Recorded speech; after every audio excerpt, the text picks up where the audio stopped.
Hello and welcome to the Jack and Joe show on a weekend where Manchester United fans saw the return of Ronaldo and the Old Trafford faithful said "see" at the end of the game. All I wanted to do was jump into the Blackpool sea. Joe Sansom, zoomed in. How are you? Very zoomed in, back down to earth with a bang. The hashtag we used to announce Zambo Anguissa all those years ago, hashtag bang. This was not so positive. This was a bit rubbish. This was a bit meh. And the first time this season, it was frustrating. Maybe not the first time this season. Obviously, the Middlesbrough game was frustrating for different reasons. But you were there. How was your trip? It was fun up until 3 p.m. I'll tell you that for a fact. Or, in fact, up until 4 p.m., of which they scored at maybe like 4 or whatever, given it was right at the start of the second half. I have to say, out of all the away games I've ever gone to since, 13, 14, where I started going, by far the best, and I want to hear people's thoughts in the comments, the best pie I've ever had at a Wow. game, ever. That is forget the rest of it. That is an unbelievable call. It was Because fantastic. I wasn't at Blackpool, and it's going to take a lot to top the pie I had at Wigan years ago when we drew 0-0. I've spoken about it to you many times. I loved it, but if Blackpool's your best, maybe we'll have to go next season if we're both promoted. Yeah, well, forget the fish and chips. It was the pie that took. It just was the star of the day. Fulham were poor. I just watched the highlights back for the first time actually since Saturday, and we were. I'm concerned. I think that Ream and Robinson, I expected them to be in and around the squad. I didn't expect them to start given on USA duty. 36 hours before, 48 hours before, perhaps. So yeah, that was sort of surprising. I was expecting Joe Bryan just to slot in. Because look, when you've got an international break and you've got a lot of players going out on international duty, you have to rotate the squad. And the depth of squad that we do have, I was surprised not to see that from the very start of the game. Obviously, Keena came in for the injured Carvalho, which of course we missed him. We missed Harry Wilson, who got injured with Wales. So yeah, just an all-round very poor performance. And you have to really give credit to Blackpool. They took the game to us. They actually, they didn't sit back. They didn't let us dominate the game as such. I thought Ivan Cavallero was back to his usual worst, which is a shame to see. But no, Blackpool, I'll give them credit. Good goal from Josh Bowler, but I thought the defending from Mitrovic to Seri to Robinson was just not good enough, Joe. I think we've lost this game, and I did think Blackpool played very well. I want to just caveat my point that I'm about to make with that, but I don't think we lost this game because of that. I think we lost this game because we were very poor, and it was nothing to do with how well or not well Blackpool played. They did the basics well. They pressed us high. They forced us into mistakes. With the quality of our squad, in my opinion, we should be able to deal with that, and we have dealt with that in previous games. And the goal that we've conceded was so poor. I mean, the most frustrated I've been with a goal this season because it actually meant something in terms of one we conceded. But at first glance, I was blaming Robinson. Looking back, I think the blame goes slightly more towards Seri. There was an overlap, and Seri sort of points at Robinson to cover the overlap, and that allows Bowler, to come inside. And then Gazaniga, who I actually thought was having a much better game up until that point. I thought that he cleared up after a few clangers from Ream and Tosin, poor passes out the back, very quick off his line. Really poor for the goal. I mean, near post through his legs, should be saving it in my opinion. And it after a good performance against Stoke, that's sort of going to bring the doubts back a bit and the calls for Rodak to come back in. But I'm not overly concerned with this defeat. I'm more concerned with the performance and 2 games coming up now where we want to get back on track against Birmingham. We want to get back on track against Reading as well on home turf on Saturday. Birmingham was the game that I was looking at before this week, thinking this will be the toughest out of the 3. I know that you rate Birmingham this season quite highly. Watched them on Friday night. I wasn't overly impressed, but they're solid and, in my opinion, a sterner test than Blackpool, especially as Lee Bowyer, I'm sure you remember a couple of years ago when he was Charlton manager, he seemed to have our number a bit. And I know that was a different manager with Scott Parker at the time, but both games he frustrated us. And that was with a far worse squad at his disposal as well. So I'm nervous. And as you mentioned there, I'm really hoping that Wilson and Carvalho, although that one sounds slightly more unlikely, will be back and available. Yeah, that's a really good point you made there about Lee Bowyer. What I will say about Birmingham and Blackpool is that Blackpool pressed us really high and caused us a lot of issues on Saturday. Tim Ream making a mistake and Gazaniga having to bail him out, basically. And what concerns me is what I saw on Friday night was a very high pressing game from Birmingham, which basically led to their first goal, a couple more mistakes at the back by Derby, and they had the likes of Curtis Davis and Phil Jagielka at the back. I think Tosin and Ream are on a different level to those two right now. But it does concern me because we like to keep the ball. We like to play it around the back. And if you get teams pressing high, we're suddenly forced into mistakes. We panic a bit and it can lead to mistakes. And of course, Birmingham took advantage of that on Friday night against Derby. And of course, Birmingham have the best defensive record this season. They only conceded the 3 goals. We've conceded 4. Like you said, Lee Bowyer, hadn't even thought about that. Lee Bowyer got a 0-0 draw out of us when we went to Charlton and 2-2 at the Cottage. And yeah, I just think Birmingham with Troy Deeney probably making his first start on Wednesday night. He came off the bench, looked okay, looked quite lively. They've got the likes of Jutkovic, Scott Hogan. These are good championship strikers. And their midfield looks pretty decent as well.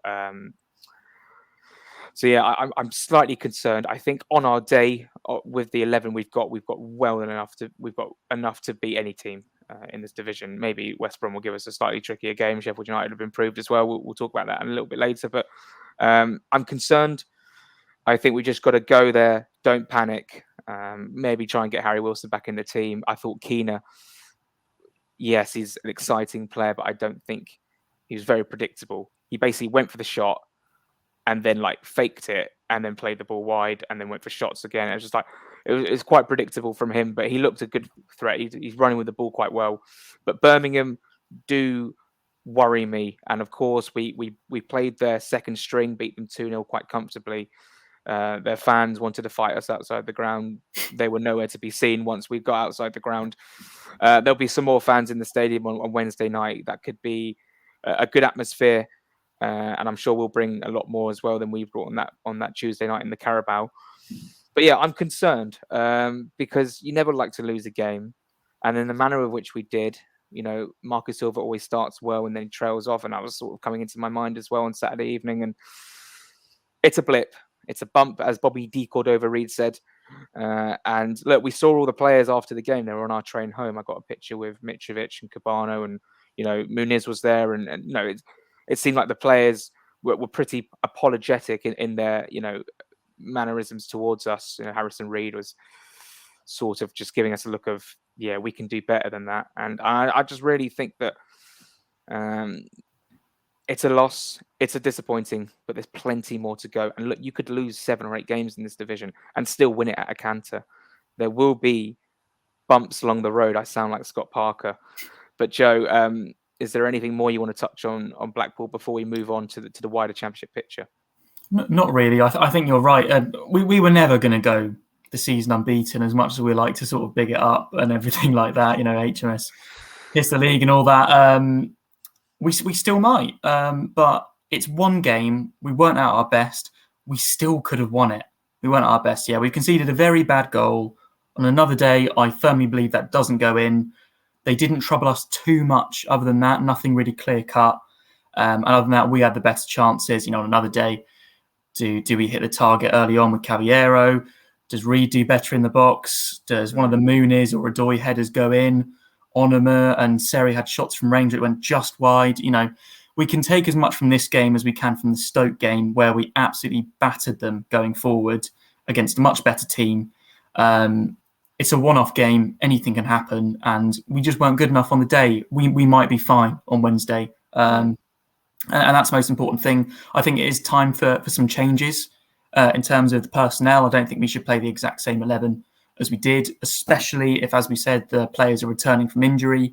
But yeah, let's move on. We lost 1-0 to a team that, let's face it, looked okay. That they were not a shocking team, as you would sometimes maybe the boring narrative of the newly promoted teams that they'll be rubbish. That's hardly ever the case in the Championship, to be honest. Teams come up, and the standard between the bottom of the Championship and the top of League One, in my opinion, is not that big.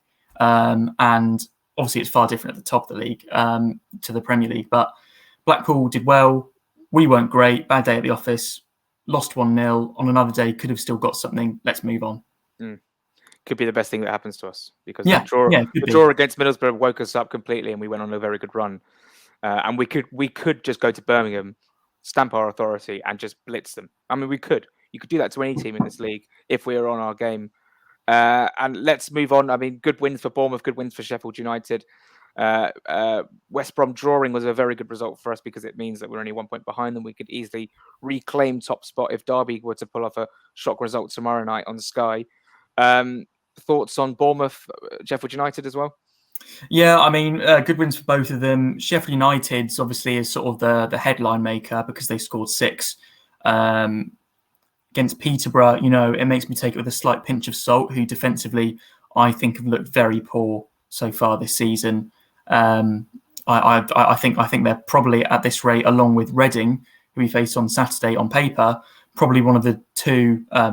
Add-on Forest as well, who look very poor so far. They're probably the 3 poorest teams, and they sit in the relegation zone. So, nothing groundbreaking there, but they did look better.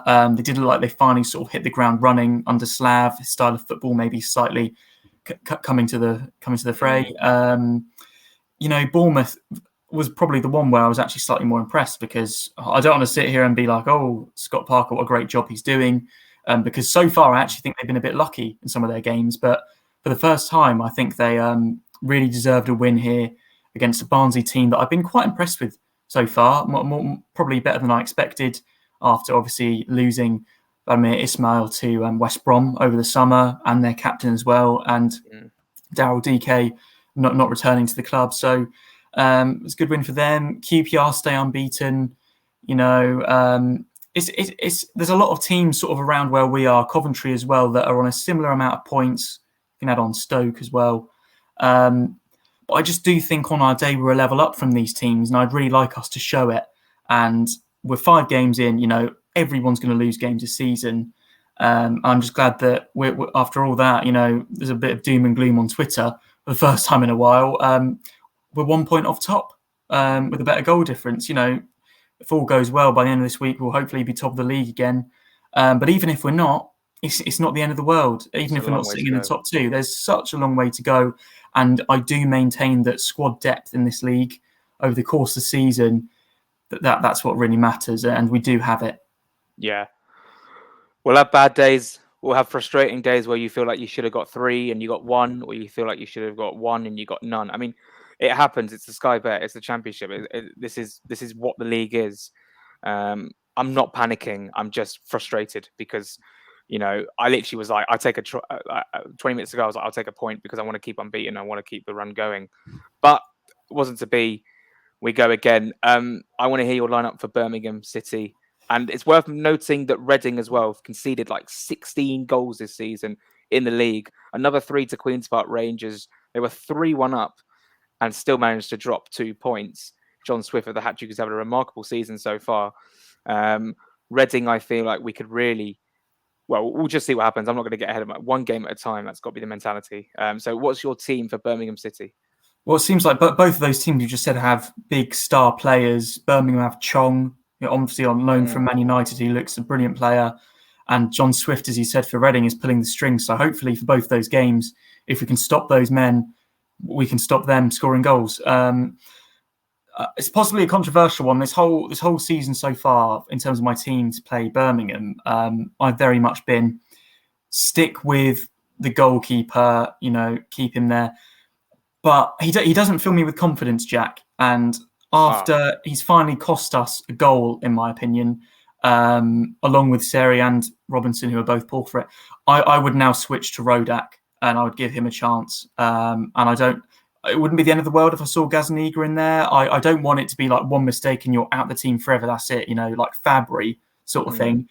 But I do think Rodak deserves a chance. And Gazaniga, in my opinion, hasn't done enough so far to prove to me otherwise. And I think Saturday for me was the final nail in the coffin for that. And I'd like to see Rodak get a go at least for a few games and see how he does. And I'm sure he'd do very well. So Rodak in goal. Back four, I would stick with a Ream and Tosin partnership at centre back, but I would give Robinson a rest and I would put Brian in for the first time this season. I feel like that is the change that we should have had on Saturday. Ream I wasn't so worried about because obviously he's come back from international duty, but he was on the bench unused for that second or third USA game, whenever it was, on Wednesday or Thursday evening UK time. So I'd go with Brian at left back. Right back frustrates me. And I think you know why. And I think it's because I even last week after the Stoke game, I was saying, yes, Odoi did well, but I don't think he's the answer. And I think we needed that right back in that is a bit more attacking and also just a better quality defender. Sadly, at this moment in time, with Christie sort of cast to one side, Steven Sessegnon coming back from injury, don't really think we have any other choice. So Odoi, but I'm not happy with it, would be my answer. Midfield is where I change it slightly. I'd go with Reed and Seri. And then I would have Onuma slightly higher up instead of Keena. I would like to see Onuma played a little bit higher.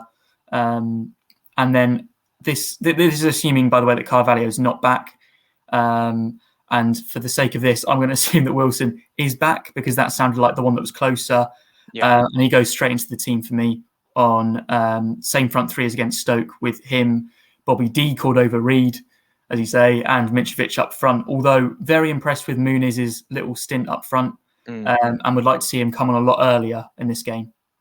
Yeah, I you know what? I'd have to completely agree. Apart from the goalkeeper situation, I think that Gazaniga probably will start. But again, like I wouldn't complain if Rodak came in because they're two very good keepers. I want to see Rodak do just as well as Paolo in the team. So I'd have to agree. Robinson needs a rest. Albeit if he comes back on Saturday, fine.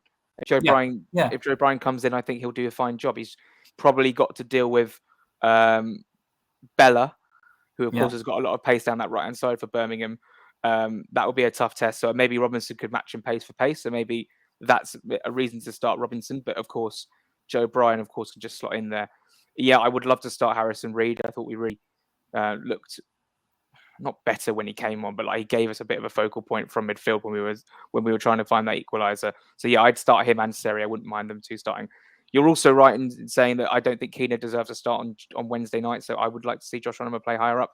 And yeah, I think Cavallero was so poor that Bobby D over Reed should start. And Harry Wilson, if he's fit, comes straight back into the team. And then Mitrovic, of course, leading the line, who scored there last season. Birmingham play three at the back with wing backs. And I think, it's obviously a threat. It's something we're going to have to break down. Birmingham have been very decent defensively this season. I think we will probably have large spells of the ball. It's just, can we get in behind them? Can we create those crosses? I think the problem is if you play Brian and you play Odoi at right back, where's the attack coming from down the line? It's not going to be bombing on fullbacks like we've seen earlier this season. It's going to have to come from the wide men in like Wilson and Bobby Reed. So that does concern me because it's just another way of attacking, isn't it, with those fullbacks? Maybe we play slightly more conservative, let the attack do the attacking stuff, and let the defense do the defending stuff. And if Birmingham catch us on the break, we have the men back to deal with those threats. We've got to watch out for those long balls up towards Jutkiewicz and maybe Deeney and Hogan. They're very good at bringing the ball down. Chong is a fantastic play. He can take on anyone. He doesn't mind getting a battering as well. In terms of getting fouled, I'm sure we'll see plenty of that on Wednesday night. It's a very interesting matchup, and I'd like to end today's video by asking for your score prediction. Score prediction, expecting a tough game, but also expecting a big reaction. I trust Marco Silva, and I do trust this team to create chances. And I'm hoping that after it didn't really fall our way on Saturday, that we'll take some of them this time round. So I'm going to go for a 2-1 Fulham win. I think this will be a really tough game, and I wouldn't be surprised if it was a draw. And I think that we need to go into Saturday with some confidence. I'll have to agree. I was always going to say 2-1 Fulham. I think we will have enough to win the game. I'm always going to back Fulham to win the game, but I'm wary that defensively Birmingham are good, and they don't mind a goal or two as well. And I wouldn't be surprised if they either took the lead or even equalised in this game. Or you can see a situation they get a goal back and suddenly the fans get riled up, but it could go either way. But I'm gonna hope that Fulham. I predict Fulham will win the game 2-1, Joe. Yeah. Oh, it's gonna be a nerve-wracking one. Yeah, I'm slightly nervous because they've won, we've lost. They'll be right up for it, fans behind them, and we are slightly, we're going to be turned up going, we need to prove ourselves. Yeah, and it could start shaky. So, looking forward to the game as always. If you're going to the game, I urge you not to drink the Concourse Amstel after last time. It was absolutely dreadful. It was like drinking dishwater. It really was poor.